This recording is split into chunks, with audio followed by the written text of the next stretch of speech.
In this video, we're going to prepare the hand fitting. We'll start by setting up your hand fitting holder, and then go into a bit of theory to help you understand the operation. As explained earlier, the jewel hollow secures the center jewel when the hands are driven. Let's adjust the height of the jewel hollow for your movement. We can see its position through this hole in the side of the holder. Using the blue screwdriver, unscrew the screw at the back until it comes out a little.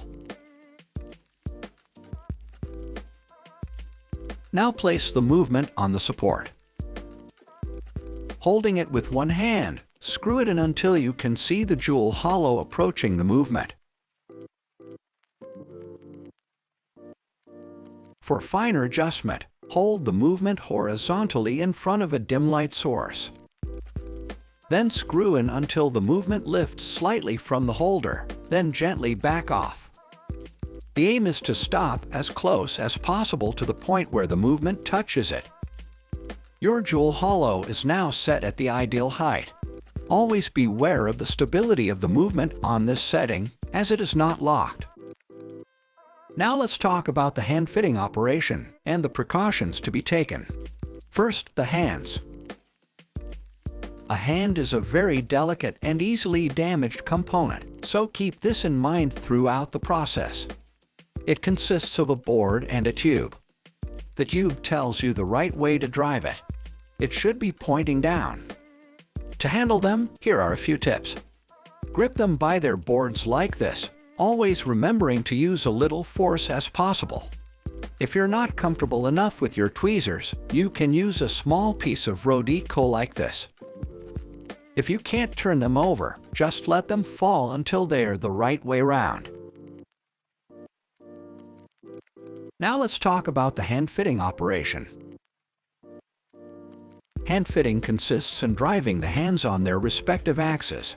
The hour wheel for the hour hand, the cannon pinion for the minute hand, and the seconds pivot for the small seconds. There are 3 parameters to take into account: the depth of the drive, the parallelism, and the indexing of the hands. For the depth, simply note that the hands must be flush with the top of their respective axes. To set the hour and minute hands, you'll use this dedicated tool. The blue tip is perfectly adapted to your hands. While remaining as perpendicular as possible, you need to apply pressure to the hands. Consider a weight of between 1 and 3 kilograms to fully engage them. For the small seconds, it's the same principle, but with the wooden peg. You'll need to push it down far enough so that it doesn't interfere with the hour hand. Parallelism between the hands is very important. If your hands touch, the watch may stop completely. When driving the hands, you'll need to adjust their inclinations individually. There are 2 ways of doing this.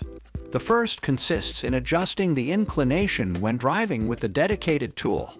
Here, the movement is exaggerated for the example. Note that this method is not applicable to the seconds hand. The second method consists in using a piece of plastic folded on itself. This will enable you to pause underhand and carefully constrain. You'll need to go very gradually to find the zone of plasticity and not bend it too much. The third and final parameter is the indexing of the hour and minute hands, a more aesthetic notion. For a more pleasing reading of the time, it's important that the minute hand is centered at 12 o'clock, when the hour passes over one of the indexes. To avoid the wrong configuration, you'll need to drive out the minute hand precisely superposed on the hour hand. We'll come back to this in the next video. If any of these settings are unsatisfactory, you'll need to remove the hands to start again. A dedicated video will guide you through the process. You're now ready to start the hand setting. Go on to the next video.